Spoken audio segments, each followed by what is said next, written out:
The title Scott Pilgrim Takes Off is literal. Scott Pilgrim literally takes off in the very first episode. Takes off on vacation, takes the day off, however you want to put it. The guy is gone. Man, I never imagined how on the nose that title would be until after enduring 4 hours of this modern hit piece. By the end, it had me falling on my haunches in laughter. Not because it was funny, mind you, but because the entire idea of this retelling is ridiculous and not in a good way. You can almost taste the desperation from whoever greenlights these disasters. For those of you who love Brian Lee O'Malley's original graphic novel and weren't aware of the bait-and-switch story that Netflix had in store for you, then buckle up, because you are about to feel shock and disappointment that you never saw coming. And if you were like me and saw Scott Pilgrim vs. the World by Edgar Wright, then you're going to be very surprised as well at how much better that movie was than this reimagined garbage. The irony? The movie is so much more faithful to the source material, and the Scott in that movie isn't even like the one in the comic book. Fun fact, by the way, this series was somehow helmed by the very person who wrote the graphic novel. To make matters worse, Edgar Wright serves as executive producer alongside the screenwriter for the 2010 film. So this is a collaborative effort, Scott Pilgrim fans. They're working together on this one. Two things tricked me into giving this show the benefit of the doubt: the animation and the returning actors from the movie. Look, I love cartoons, and I always have, if that isn't obvious by now. That's why I gave Brian O'Malley's comics a chance during my free time as a middle schooler in South Korea. It was such a funny story that bound pop culture, video games, and anime into a healthy and entertaining marriage of humor and action. My love for animation is also why the Netflix trailer caught my attention. The show looked beautiful and exciting. I truly thought that we were going to get a proper adaptation this time. When I booted up the show, all I was thinking was, oh man, Scott's gonna beat Gideon the way the comics always intended, with a great story for Gideon Graves and an epic fight scene that reaches redonkulous heights. Alas, the 14-year-old version of me would be disgusted with today's modern retelling. What a betrayal of the fan base to all the people who were hoping that a filmmaker would one day redeem the 2010 movie's half-baked ending. You have my solemn condolences, my friends, because not only did they not redeem it, they reversed the entire story, which serves as a sorry excuse for a sequel to the movie, even though it is not advertised that way at all. Shame on you, Netflix. I was so blindsided by the astronomical changes in this series that I just had to look it up myself to see what could have possibly happened, because I couldn't believe it, and it turns out that it was all intentional. Brian Lee O'Malley, he wanted to update things for modern audiences, since he apparently feels that his original story just doesn't make the cut in today's society. And that's a shame, because what he has sacrificed in order to capture the spirit of the comics and the movie has ripped the heart and soul from his almost 20-year-old tale set in Toronto, Canada. Will someone please put O'Malley on a Zoom call with Eiichiro Oda or something? This bait-and-switch strategy is quickly shown to be a gargantuan mistake early on, when the show almost completely removes the main character so that the strong, independent female can take control. I'm talking, of course, about Ramona Flowers. The corporate corruption rears its ugly head in the first episode. The show starts out the way that you would expect, however. Scott Pilgrim, a 22-year-old couch hopper with no job who plays bass for his band Sex Bob-omb, is dating a high schooler. But he eventually meets a cute girl from the United States who uses a subspace portal in his head to get around making deliveries for Netflix.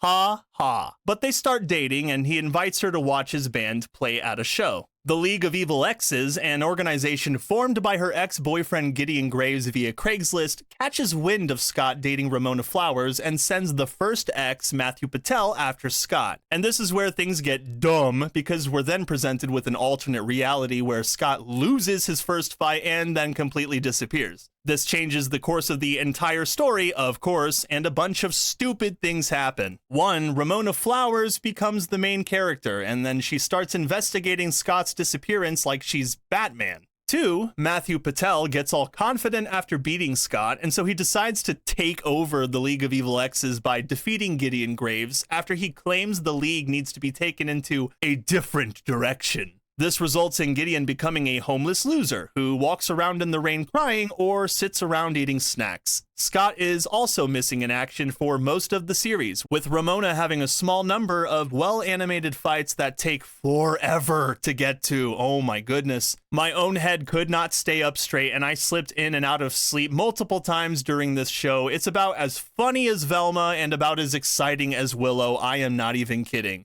O'Malley's story has been dialed down, seemingly by his own doing, in a script more concerned with telling Scott that he's a very, very bad person for pursuing Ramona at all. The whole anti-male nonsense that's been pushed in countless Netflix shows at this point, I can't stand it anymore. What we get as a result is a splotchy, nonsensical deconstruction of a lot of story beats and characters. The Ninja X simps after Ramona again, maybe. Todd becomes a homosexual. Knives becomes a member of the band because she's a musical prodigy, I guess. Neil Young becomes a boring movie producer and book writer. Lucas Lee becomes a barista. Matthew Patel becomes a CEO, and all of those fun moments you remember from the movie or the comics are essentially gone, replaced by a time travel plot teeming at the brim with filler, consisting mostly of conversations about feelings that end with all of the villains of the show becoming good guys that help Ramona save Scott from himself. Literally.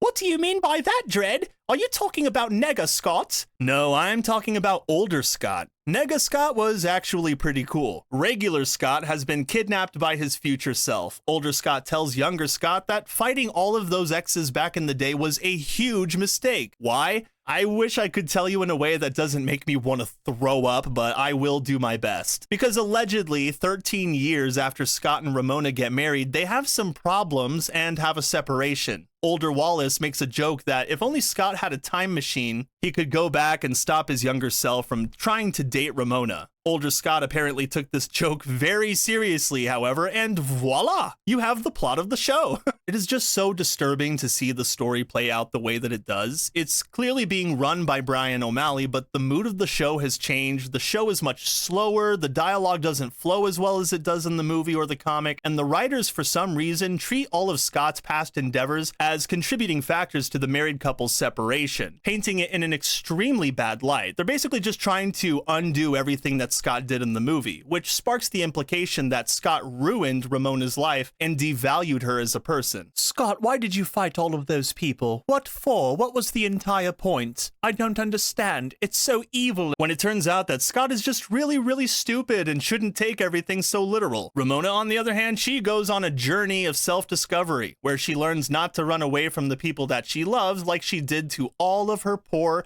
innocent exes. They're all really good people on the inside. There's even a joke made by older Scott at one point that younger Scott will one day understand that bad guys eventually become good guys. This show is straight up vomit fuel, I am telling you. And that isn't even the worst part. Older Scott becomes even more enraged and insane, eventually turning into the show's ultimate villain that Ramona, younger Scott, and the evil exes all have to defeat. So instead of Scott Pilgrim versus the world, it's now the world versus evil Scott Pilgrim. A complete narrative reversal that makes the villains the good guys and Scott the bad guy who is the cause of everyone's misery. In other words, a woke feminist's wet dream. But believe me, it gets way better. The cherry on top is what comes after older Scott is defeated. Ramona then merges with her future self to become an all-knowing cosmic force. Goddess Ramona, basically. Please do not ask me to explain it to you. I just don't have an answer that would make sense. The show doesn't explain it. Scott, now that I know everything about the cosmos, you must remind me how strong and independent I am every single day for the rest of your life so that our love will remain true and I won't eventually leave your sorry butt. And boom, the show is over, baby. Holy crap. I feel like I just watched Kevin Smith's Masters of the Universe all over again. What a disappointment. It almost follows the story of that show beat for beat. He-Man goes missing, Scott goes missing. Teela becomes the main character that fights all the villains. Ramona becomes the main character that fights all the villains. Teela becomes an all-powerful goddess. Ramona becomes an all-powerful goddess. Same ol', same ol', same ol'. To say that I am disappointed in Brian O'Malley would be an understatement. Not only did he allow this show to happen, he oversaw its production, and that is a societal bending of the knee that I cannot possibly fathom. What were you thinking, dude? Is this your way of catering to the agenda? You couldn't stand by your own story and pay homage to it by giving us the actual ending that fans have been adamant about getting for the last 13 years? Oh, you guys didn't know? Let me provide you a little bit of context. So the Scott Pilgrim movie was really awesome, but the ending was a departure from the comic book because at the time, the movie was finished before the comic book was. So Edgar Wright had to come up with his own vision for the ending. Since then, fans have been asking for a true adaptation, and this is what we get? All I can say is, Brian, my man, the money had to be good. So good that it kind of sounds like a sugar daddy situation. I'm giving Scott Pilgrim Takes Off a do not recommend unless you're one of those people that love having your expectations negatively subverted for 4 hours straight. It's remarkable that I can look back at Edgar Wright's 2-hour condensed version of Scott Pilgrim as the most accurate adaptation thus far, now that we have something to compare it to, and that speaks to Edgar Wright's talent as a filmmaker. Unfortunately, it also shows just how much money and time Netflix is willing to waste in order to ruin something that people love and enjoy. Just go and watch the live-action movie again. You'll have a much better time. That being said, I hope you all enjoyed this review. If you haven't had the chance to hit that like button and share this video with your friends, that would be awesome. And hey, if you're feeling ultra spicy, consider subscribing to my channel so that you're always up to date on what kind of thing I've got going on. I look forward to seeing you all in the next one. Later! Meow meow.